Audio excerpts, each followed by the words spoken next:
Good evening, boys and girls. Shark movies. Why do we love them so much? Why did so many of them pop up all of a sudden? Well, it wasn't quite all of a sudden, it was a gradual evolution of the overall animal exploitation subgenre of exploitation and of horror that managed to blossom once the technology became such that you could have sharks, which you obviously can't wrangle, you can't train, once you're able to have the technology to make them do whatever you wanted them to do.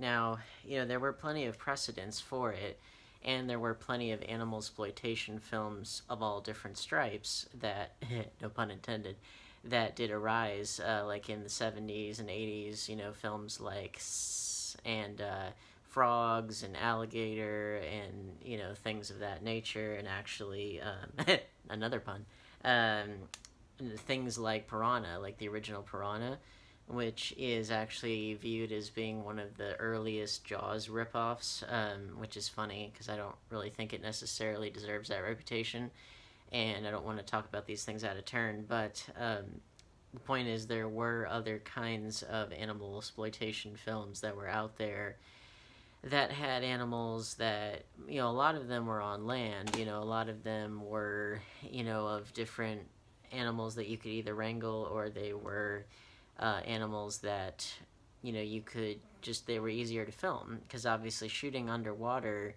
even though, like in, say, the 50s, that was when some of the first underwater films, like Creature from the Black Lagoon and 20,000 Leagues Under the Sea, a lot of those films were coming out and were making underwater photography possible, but it still wasn't all that common. And by the time that something like Jaws came around, which obviously this is the most famous shark movie of all, by the time that Jaws came around, they made the very ambitious decision, but also the very just aneurysm, like rage inducing decision to shoot on the open ocean, which people hadn't really done much of before for obvious reasons. You can't control the open ocean, and this was pre CGI, so they couldn't erase any boats on the distance or on the horizon or anything like that. Um, and again, I don't want to talk about this prematurely. It's just a way to say that due to all the technical difficulties, that's why you hadn't seen so many shark movies for such a long time. You'd seen other kinds of animal exploitation films. But then with something like Jaws having broken the mold, then that laid the groundwork and set up many of the rules and the tropes that later films, once you had the advent of CGI, once they came along and once underwater filming became relatively simple, then you had so many films that were able to come along and really kick the genre into high gear. And but you have to thank those early films for having laid the groundwork. And then you have to ask yourself, well, did why did it take off so much? Why did something like The Meg, why did that, get this millions and millions of these millions of dollars and co-financing from the United States and China? Why did this all of a sudden get the star treatment, when even something like Jaws, like the only reason why it had the budget it had was largely because filming went way over schedule, the mechanical shark didn't work, none of those costs were ever meant to be incurred, and people thought it was going to be a giant disaster on screen because of how much costs were being overrun. But obviously it turned into a big hit. But that's, so we've gone from a film that really shouldn't have been as good as it was because all the odds were against it, to something like The Meg, which was, mainstream stars, co-financing from two countries that are trying to do more work with each other now than ever because filmmaking has gotten so bloody expensive in the mainstream. So how did we get there? Well, as previously mentioned, we had other land-based creature films, and then with something like Jaws, where they made the audacious decision to shoot on the open ocean and to shoot with a mechanical shark that barely worked. So much so that for most of the movie they couldn't show the shark, which added to the suspense, of course. Um, all those. It's the classic kind of little movie that could story, much like Star Wars 2 years later. And it's something that obviously there was far less in the way of original creatures and sets and things than Star Wars, but still, Jaws had laid the groundwork, and it was so what makes Jaws what it is, and why it laid the foundation for what we now know as the shark exploitation genre. What made it so great? Well, expert script, brilliantly written, brilliantly structured, great dialogue, iconic moments. Obviously, some of Steven Spielberg's best directorial work that he's ever done. Um, Amazing tension, music, all the things you'd want from a great film, acting. Um, and that's really Joe Bob Briggs actually said this relatively recently, like a few years ago. He said that what makes a good exploitation movie is the same thing that makes for a good movie. Good plot, good characters, good dialogue, all that stuff. And in this respect, this story had every possibility of just being like drive-in schlock, basically, and yet Spielberg, having gotten the inspiration from Hitchcock and The Birds, and just that overall suspense, you know, the suspense genre, suspense thrillers plus the adventure film, because he actually told John Williams when he was composing the score, beyond the actual Jaws theme, the shark theme, beyond that, he was saying, like, when they're on the boat, that it's a pirate movie, and so you hear that adventurous, swashbuckling kind of feel. So it was that unique blend of all those things, plus some of the sly social satire of 1970s America, along with some snappy dialogue, along with some really chilling dialogue, like the famous USS Indianapolis speech. All of that went into this masterpiece that would define what the shark exploitation genre would later become. So much so that it spawned 3 sequels, none of which Spielberg had anything to do with, and ones that got more and more ridiculous over time, and got to match more of like what we think of as the shark exploitation genre in terms of being exploitive in some way, but nonetheless were important for kind of helping to keep the Jaws name alive, but also to expand the scope of what is possible for that genre to do, even if it's not entirely successful at it. And to this day, Jaws, like, it's had some video games and things like Jaws Unleashed, and plenty of theme park rides, plenty of references and stuff. But these are the 4. They haven't done a remake or a reboot or a sequel, even though, conceptually speaking, it would probably be among some of the easiest to reboot or to revitalize in some way, because what's the basic premise? Well, it's just a shark that eats people. That's it.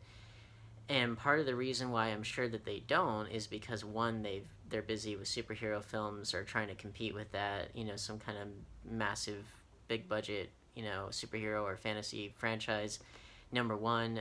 Number two, there are certain franchises that just should be allowed to age gracefully. I mean, that's more than likely not in their minds, but I think that's true. It's certainly true for Back to the Future, which is another Universal franchise.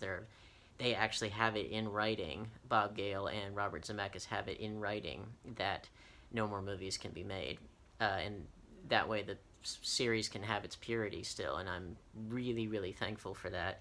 But also 3, because of the movies that these movies spawned, there's not a whole lot really to make Jaws a sequel or a remake or a reboot or a whatever spinoff. There's not a whole lot left to make it unique, because there's been so many that have arisen since then. And speaking of the Jaws ripoff that I mentioned before, you had other either shark films or, in this case, piranha films that came along that kind of built upon the established formula that Jaws set up. Now, I would contest, in this movie's case, I would contest the idea of it being a Jaws ripoff, because this film, I think, does a lot of different things, not only in terms of, well, the kind of fish in question, but also it's a different location. It's not the ocean, it's a river. The big carnivorous fish eating people, that whole sequence In Jaws, it's in the middle. In here, it's the climax. So that's a major change. Why the carnivorous fish are attacking, the reason for that is more firmly established here as opposed to in Jaws, where you only get a vague notion of territoriality, which even Hooper, even he acknowledges it's just a theory that he happens to agree with, and just the simple logic that this is his territory, and when there's a lot of food in the area, then and the fish is hungry and they're ripe for the plucking, then off he goes. That's pretty simple stuff. Here, there's a little bit more involved with it, and so I would kind of contest that. Although I will say the poster for this film most definitely was a ripoff of Jaws, or like a very deliberate homage or deliberate kind of capitalizing on it. So that is unquestionable. But I think it doesn't really have what a lot of later ripoffs would have, which is it doesn't really have like a Matt Hooper equivalent, a Sheriff Brody equivalent, a Captain Quint, Bartholomew Quint equivalent. It doesn't have those things that these other ones would later have. And now I will confess, I have plenty of shark movies in the collection, but I don't have some of the more obvious rip-off ones that would have fit those. But trust me, they're out there. There is no shortage whatsoever of shark movies. Throw a rock and you'll find one. That's how ubiquitous it has become. So there's no shortage of it. But then, like, you look at, like, say, the Piranha remake from 2010, and you had this poster, which is definitely in a similar vein to not only Jaws, but to the original Piranha poster, but it's a little different. You don't have, like, a swarm of fish. I mean, they're down there, but they're not, like, coming up, like, say, in Jaws, where, I mean, that's, like, the whole point of that iconic poster. The shark is coming up to get the girl. So you get definitely some homages there, but then even with this, it's a remake of Joe Dante's Piranha, but it does, it's not really ripping off specific moments, really, only the basic premise of Piranha attacking, because of, like, whatever reasons behind it, that, the scientist played by Christopher Lloyd, who hilariously sends up a lot of his more eccentric roles.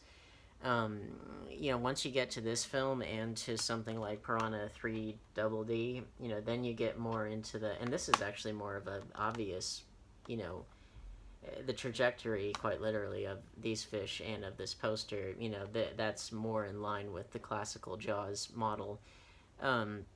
But, once you get here to this point, and this is many decades later, then you get into some aspects of self-parody and, deliberate tongue-in-cheekness. And this isn't even all how crazy things can get with the genre.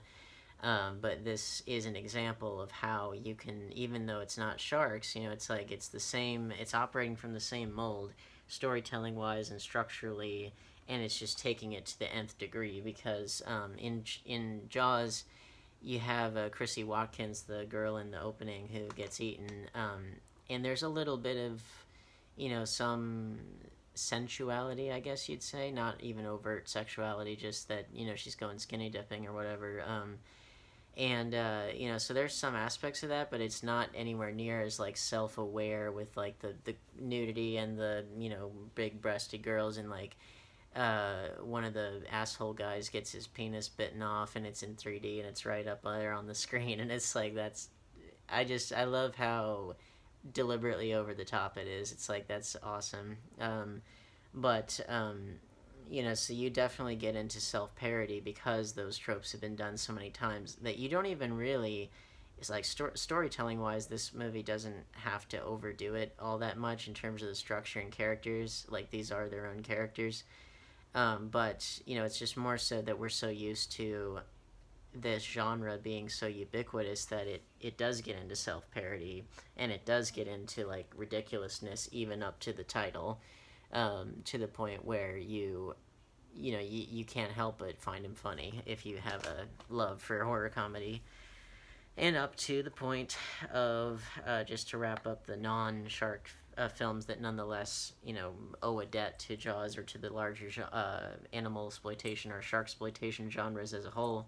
You have fusion genres like Zombievers, where you got a not entirely water dwelling animal, but dwells in water much of the time animal, and you've got it attacking, but then you cross over with the zombie genre, which these are more like chemically mutated animals, not undead. And then you've got the horror comedy aspect. You've put all that together, and you've got a unique fusion. So that's something like this is kind of the fruits of what the genre spawned. So, and again, it can advance far beyond the scope of even sharks. So, with a really great film having established the tropes and the storytelling backbone for films that would come later, the question then becomes, well, do you try to do something different? Okay. You can first of all, you can just straight rip it off, and many have. If not even through the poster homages, but you can just straight out rip it off in terms of structure and characters and everything.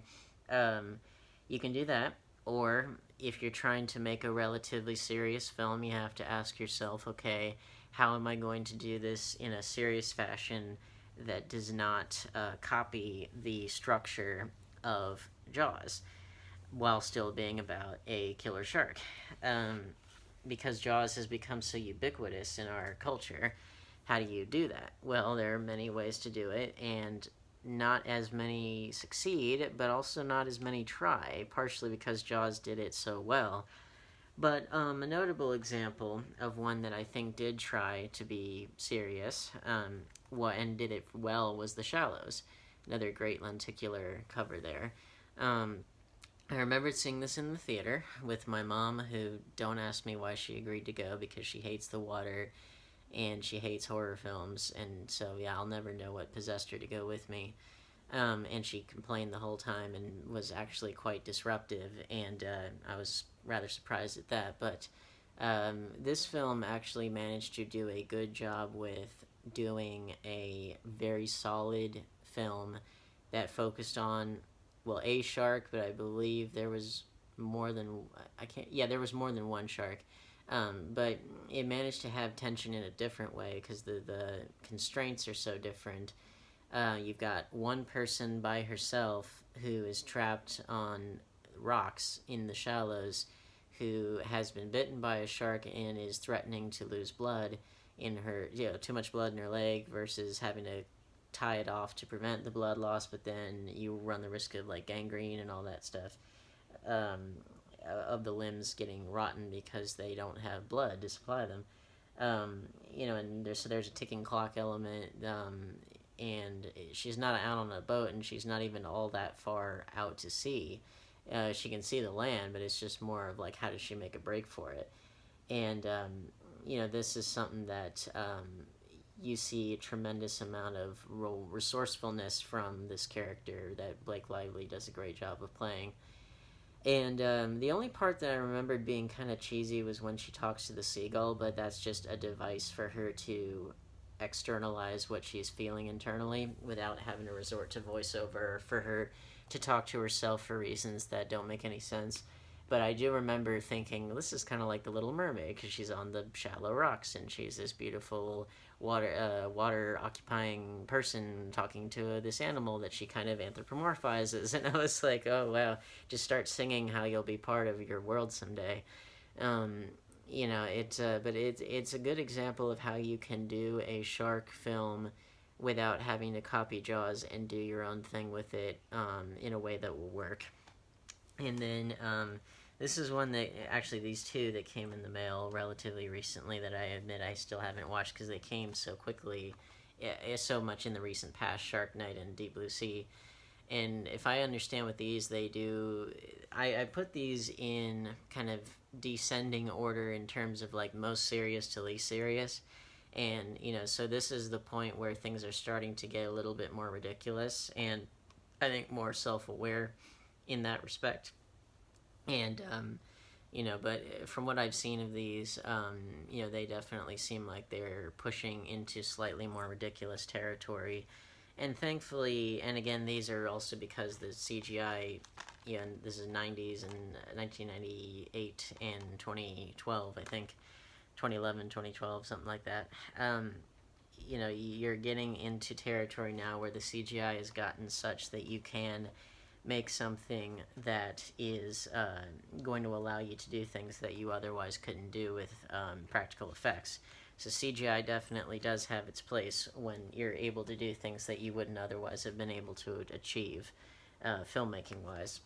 And so you definitely you got that, but then you've got, say, I think one of the more ridiculous, at least conceptually, big budgeted films that that I remembered seeing that related to a shark was The Meg, which I have not read the book. Those who have read the book have told me that it is quite a bit softened from where the book was. The book was a lot bloodier, a lot more horrific, more nasty, less kind of goofy adventure kind of film. And this is the Best Buy exclusive steelbook here. And I've heard that, and I know that there were some people who really liked that book and wanted that story told. I had not read the book, and would that have worked? Sure, I think that would have been interesting, but I think this was an example of how you could make some kind of big budget, essentially it's a big budget B movie, and you could make it, I think, pretty fun, but also I was pretty surprised at how effective the characterizations were in this film. Like, you had people that fit their respective stereotypes as characters, like the kind of the action hero who doesn't want to go on the adventure but then is forced to. Like, they actually make fun of that cliche in terms of his dialogue. They make it pretty explicit that he knows what they're going to say, and he's like, I'm not going to fall for this, this, and this, and then he ends up going along with it anyway because they find the right thing that appeals to him. There's a lot of, it's not as like explicitly fourth wall breaking as something like Scream or The Cabin in the Woods, but it definitely has a self-awareness that allows it to stand apart from other B movies and other just big budget movies in general, because the characterizations are more rich than you think, and the fact that they're in the same roles as what their stereotypes would lead you to believe that they would be like, but then they often either go against type or they say things that people in their specific character roles haven't really said before, or they haven't said it in that way, or they haven't made them feel as human as they have been. And it's definitely worth a watch on that level. I would highly recommend this film as a surprising example of how you can make a kind of goofy story while having surprisingly fleshed out characters despite the goofiness of the premise. And it's basically like what a lot of sci-fi original movies try to be. It's just they don't have the budget for it. But this manages to, I think, do what it sets out to do pretty well. And it does manage to allocate its resources in an intelligent way, despite the fact that it is PG-13, despite the fact that, it's not as straight of a horror movie as I think a lot of people wanted. Now, speaking of sci-fi original movies, and especially The Asylum, our dear, dear friends, they have been pioneers of the sharksploitation genre and taking it into areas that it has not otherwise gone. And all the power to them. I used to have Mega Shark versus Giant Octopus in the collection. I'll get it back. That's an example of amazing world-class ridiculousness. That's the one where the shark, eats the plane and jumps out of the water and eats the plane, and of course fights the giant octopus. It's the kind of film that if Ed Wood were alive today, I'm sure he would be making. And and they got so many: Mega Shark versus Crocosaurus, versus Mecha Shark, all these different things. Too many to count, but then some that I happen to have in my collection as of right now Two-Headed Shark Attack with Carmen, Electra, and Brooke Hogan.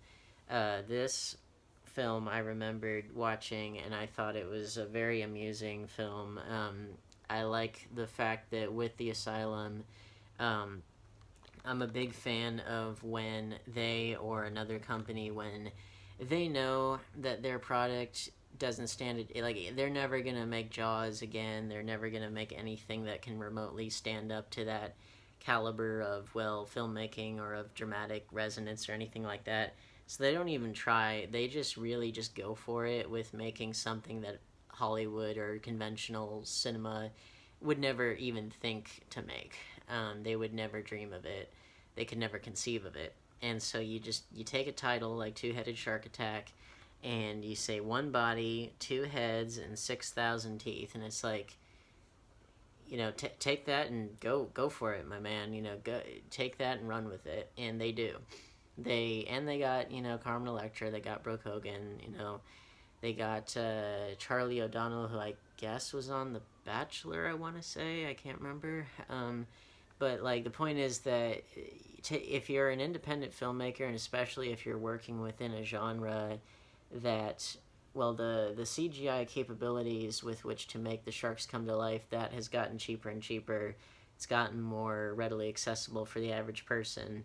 And so and sharks, no one owns the copyright on sharks in general, in what they do. So you take that and you add some new spin to it, and especially if it's like very deliberately self-aware and deliberately ridiculous and deliberately off the wall, then you've got a premise that conventional Hollywood could never do and would never dream of. And the closest that I can think of is something like The Meg, and even that, it is bounded more by the dictates of Hollywood and of the American and Chinese financiers. And, that's why it was PG-13 instead of R-rated. Now, granted, that's on TV, so it's not going to be as explicit as it otherwise might be. But still, you can embrace your low-budgetedness, and you can take it and run with it, much like the film that came out the very next year for the asylum, Sharknado. Much like how that film spawned a whole franchise that just got sillier and sillier and sillier, and gloriously so. Part of why I think the film had much more steam than other films of its nature, and part of why it got actually a fresh score on Rotten Tomatoes, which again, I don't really put a lot of stock in Rotten Tomatoes or any other review aggregate site, because what matters is your own opinion and how well you can back it up with, solid arguments and reasoning, and, and if it's subjective, then say so. There's nothing wrong with that. But anyway, part of the reason why this got such a social media following, why it became such a firestorm, or the perfect shark storm, you might say, part of why that is because they had a catchy title, they had a catchy hashtag. I think it came out at a good time for a movie like this to come out.